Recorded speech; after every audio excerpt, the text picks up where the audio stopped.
kabar Anda di hari ini? Senang sekali saya Cynthia Delima dan Berita Papua hari ini. Kami dapat kembali menjumpai Anda dengan sejumlah informasi penting dan menarik yang akan kami hadirkan untuk Anda. Dan berikut kami hadirkan 3 di antaranya. Seorang warga di Kabupaten Jayawijaya tewas diduga dianiaya tentara. Jenazah diarak ke markas Kodim.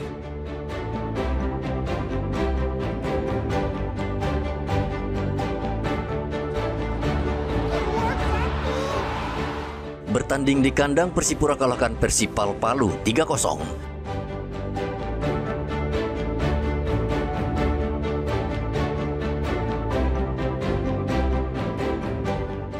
Polres Manokwari ungkap motif pembunuhan istri pegawai pajak Manokwari karena pelaku kalah bermain judi online.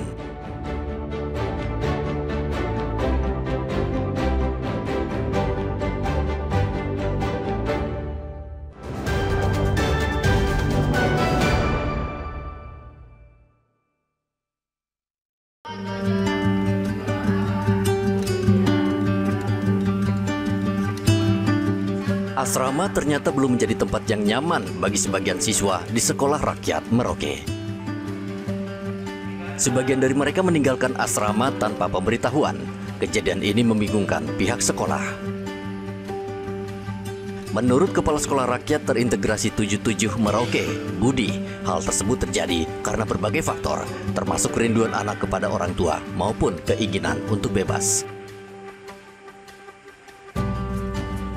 Setiap sore orang tua kerap datang menengok anak mereka di asrama, namun ada orang tua yang membawa anaknya pulang dan tidak membawanya lagi ke asrama. Sebagian siswa juga diketahui pergi dengan sendirinya karena merasa tidak nyaman tinggal di asrama. Terkait siswa yang pulang ini sebenarnya itu bukan kabur atau apa, tidak. Jadi ini kondisi di sekolah rakyat yang ada di Merauke ini, memang kami memahami ketika pola asuh pisah dari orang tua yang biasanya tinggal dengan keluarga terus dipisah tinggal di asrama ini memang berat untuk orang tua dengan anak. Padahal Pak Bupati sudah pesan, anak boleh ditengok tetapi tidak boleh dibawa pulang. Tetapi untuk saudara-saudara kita yang tinggal di Payung, di Putih, di Mangga 2, itu lain ceritanya. Setiap sore orang tuanya datang untuk nengok. Ujung-ujungnya mereka ajak anaknya pulang. Tapi balik lagi sekolah enggak? Ada yang balik dan ada yang tidak. Ada berapa jumlah total sekarang Pak yang sementara tersisa ini? Yang tersisa ini ada 83. Dari jumlah berapa Pak? Dari Jumlah yang seharusnya 90. 90. Terdaftar di BNPA Dinas Sosial itu ada 103. Tetapi waktu pembukaan sekolah itu 90 anak, terus sekarang tersisa 83. Saat ini tercatat ada 15 siswa telah meninggalkan asrama dari 105 siswa di sekolah ini. Pihak sekolah tampaknya harus lebih giat lagi melakukan pendekatan ke orang tua dan siswa, karena terkadang mengubah kebiasaan di suatu masyarakat membutuhkan waktu. Muhammad Ridwan dan Rian Tonai melaporkan dari Merauke, Papua Selatan.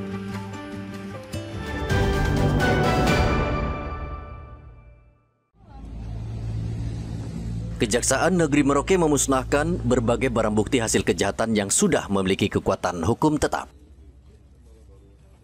Barang bukti yang dimusnahkan antara lain narkotika jenis sabu-sabu, obat terlarang, ganja, minuman keras, serta senjata tajam seperti parang dan pisau. Pemusnahan dilakukan dengan cara dibakar dan dirusak menggunakan alat khusus dan dihadiri oleh unsur Forkopimda Kabupaten Merauke. Dengan pemusnahan ini, Kejari Merauke menegaskan komitmen untuk mencegah penyalahgunaan barang bukti dan memberikan efek jera bagi pelaku kejahatan. Muhammad Ridwan dan Rian Tonai melaporkan dari Merauke, Papua Selatan.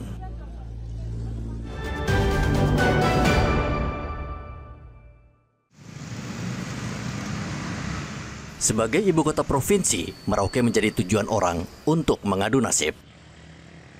Namun pertumbuhan kota ini menimbulkan masalah sosial dan kriminalitas. Salah satunya praktik prostitusi terselubung yang belakangan ini menjamur. Satuan Polisi Pamung Praja Merauke belum lama menertibkan rumah kos, hotel, dan penginapan yang dijadikan sarang prostitusi.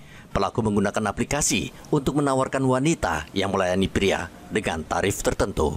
Kepala Satpol PP Merauke Frans Kamulah mengatakan praktik seperti ini mulai meluas seiring majunya teknologi komunikasi dan internet.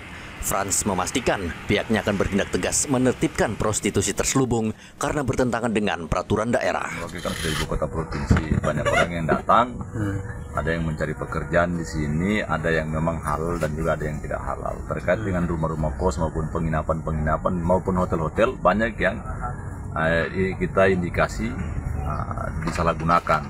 Seperti apa itu penyalahgunaannya? Ada yang, mohon maaf kalau saya bilang selalu bahwa di situ banyak yang menggunakan aplikasi-aplikasi micet untuk bagaimana transaksi-transaksi seksual yang terjadi di Kabupaten Merauke.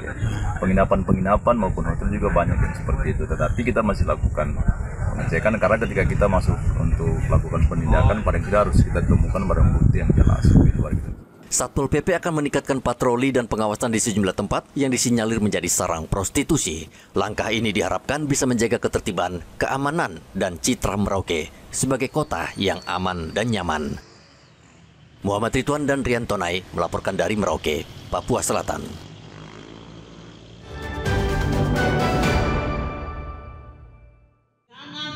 Tipu-tipu, saksi hidup atas... Seorang warga di Kabupaten Jayawijaya tewas pada hari Rabu.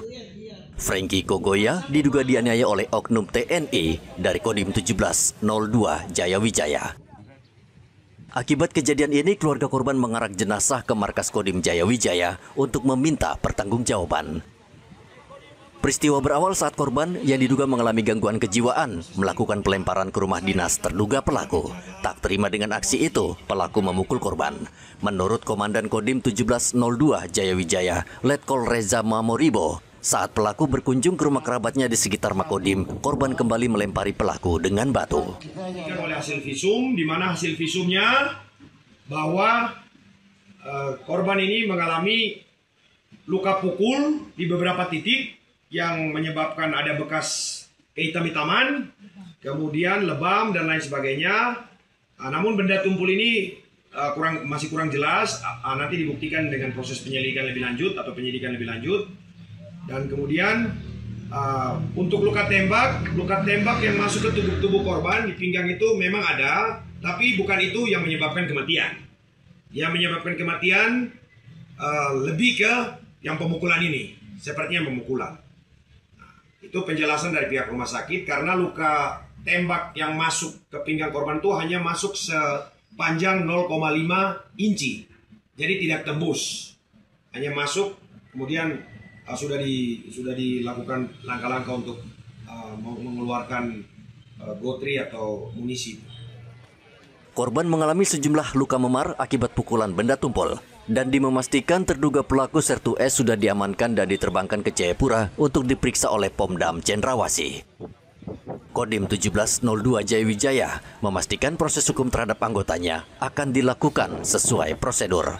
Arthur dan Rian Tonai melaporkan dari Jayawijaya, Papua Pegunungan.